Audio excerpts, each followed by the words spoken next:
Good evening. I'm Dinah Davenport.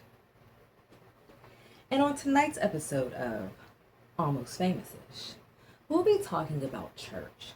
But not just church. We'll be talking about church culture. So we'll be looking into Bibles, buffets, and unfortunately, booties. And we'll also be examining the complicated rise and fall of Reverend Petey Roundback, a gospel singer whose voice touched millions and apparently touched a couple of church members as well. And unfortunately, chicken was involved. Thank you and enjoy.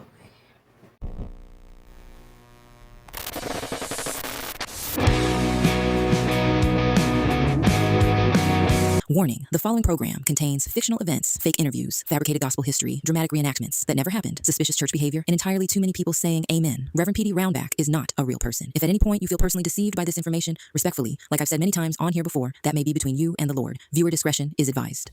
Before he became Reverend Petey Roundback, before the sold-out revivals, tabloid scandals, suspicious disappearances during church conventions, and catastrophic buffet incidents, he was simply Peter Roundtree. Born August 9th, 1958 in Macon, Georgia, Peter grew up in a deeply religious household surrounded by gospel music, church dinners, and extremely judgmental older women. His mother, Loretta Roundtree, was a respected church usher, known for keeping peppermints in her bra and physically dragging children into Sunday service by their ears. His father, Deacon Earl Roundtree, worked long hours at a local tire plant and was reportedly a quiet man unless somebody touched his pie. Peter was the youngest of 6 children and noticeably larger than all of them. Family members claim he was born husky. By age 9, Peter had already developed both his powerful singing voice and his legendary appetite. Former relatives say church members would intentionally hide pound cake before Sunday dinners because young Peter had a habit of circling the fellowship hall like a shark. But despite constant teasing about his weight, Peter quickly became beloved within the church community because of his voice, and the boy could sing. By the time he was 12 years old, Peter was performing solos during Sunday morning service, while elderly church mothers openly wept into tissue paper fans. One former choir member recalled, "When little Petey sang, women would cry like their taxes got paid." Peter idolized classic gospel quartets and soul singers growing up. But unlike many traditional gospel performers, he secretly loved romantic R&B music as well. According to childhood friends, Peter often practiced sermon vocals and seductive slow jams in the exact same tone. This would later become a problem. In high school, Peter gained local fame around Macon for his booming voice, emotional testimonies, and alarming ability to finish entire church dinners by himself after evening revivals. One church elder reportedly nicknamed him Roundback after Peter developed poor posture from constantly leaning over dinner plates during fellowship meals. The nickname stuck permanently. Unfortunately for Peter, so did the back shape. By the late 1970s, Petey Roundback had become a regional gospel sensation throughout Georgia and Alabama. His performances blended traditional gospel with emotional storytelling, dramatic crying, and unusually sensual eye contact. Women adored him. Church leadership became concerned almost immediately. One pastor later admitted, "That boy was singing about Jesus, but looking at women like barbecue." Still, nobody could deny his talent. In 1981, Petey was discovered after performing at the Southern Faith Jubilee in Birmingham, Alabama. Gospel producer Calvin Wade reportedly saw audience members collapsing into the aisles during Petey's rendition of "Lord, Lift Me Higher." Wade signed him to Heavenly Path Records within weeks. Petey's debut album, Walk With Me, Lord, sold modestly at first, but his second album completely changed everything. Released in 1984, Heaven Please Help Me became a gospel phenomenon.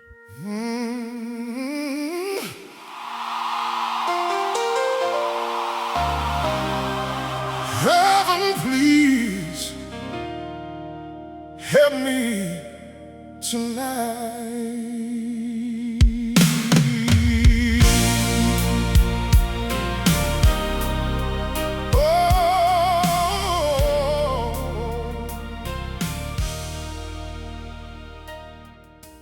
The title track, a passionate ballad begging God for strength against temptation, touched millions across Black churches throughout America. What listeners did not know was that Petey reportedly wrote the song after cheating on both his wife and his diet during the same weekend church convention.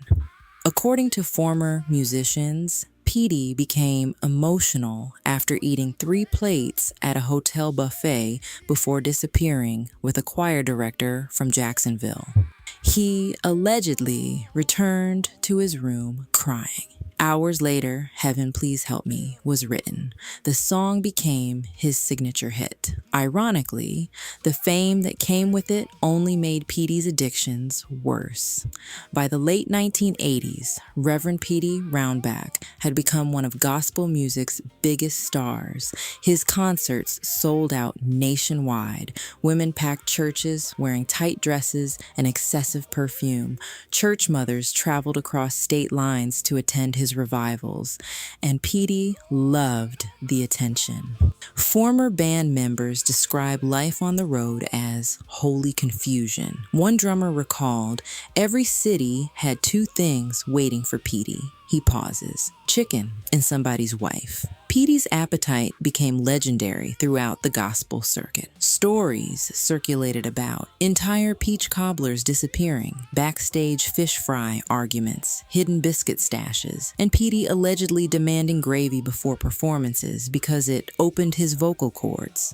At the same time, rumors surrounding his relationships with women exploded. According to church insiders, Petey frequently counseled female church members privately after service. These sessions reportedly happened round back behind churches, revival tents, and gospel auditoriums. The phrase became infamous among musicians.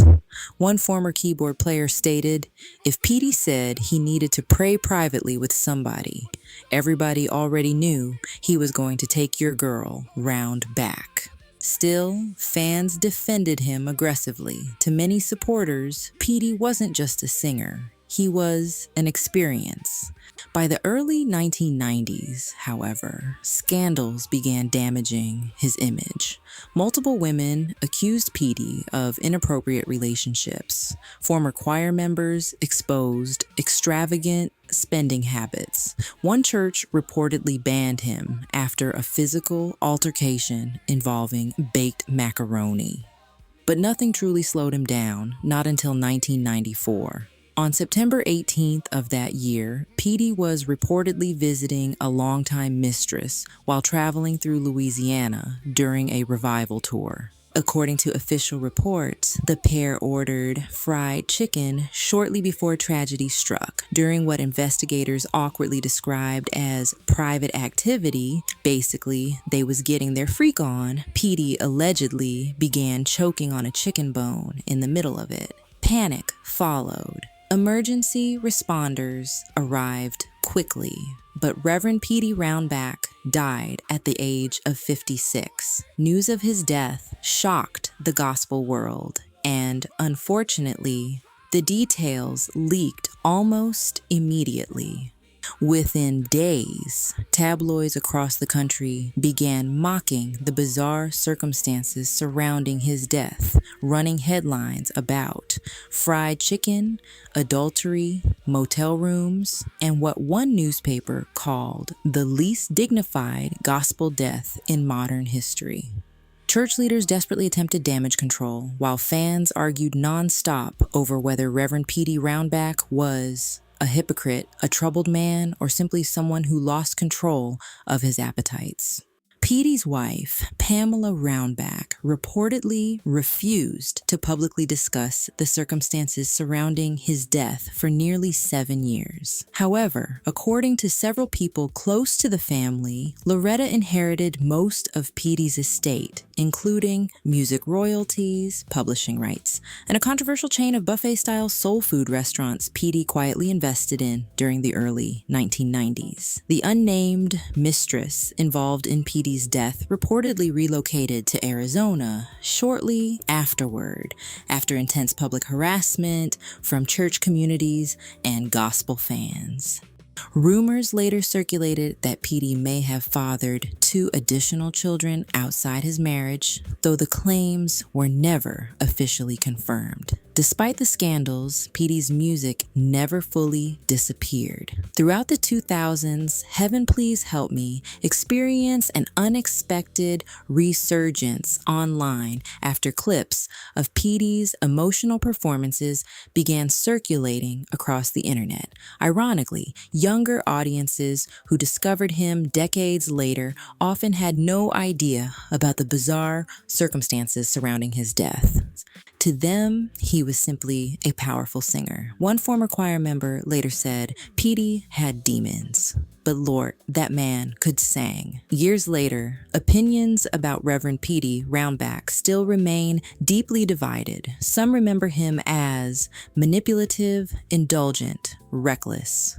Others remember generosity, humor, charisma, and a voice powerful enough to make entire churches cry. But almost everyone who knew Petey seemed to agree on one thing. Nobody ever left one of his performances hungry, from neither food or from the Spirit of the Lord.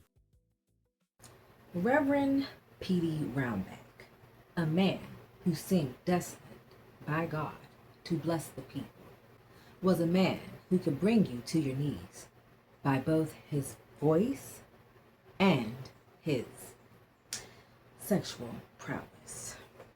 But in the end, his appetites became his demise, because unfortunately for him, he loved both the Whopper and the Wop. That'll be all for tonight's episode of Almost Famous-ish. We'll leave you now with the song that seemed to be Petey's cry for help.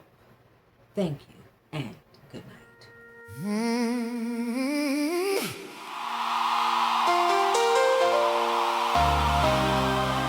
Heaven, please help me tonight.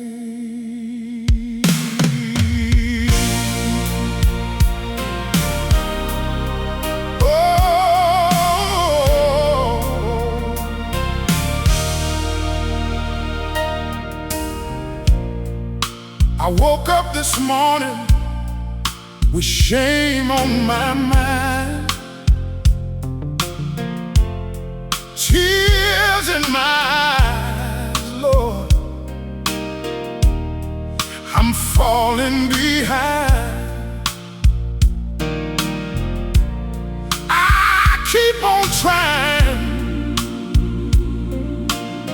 but temptation stays near. Every time I get strong, the devil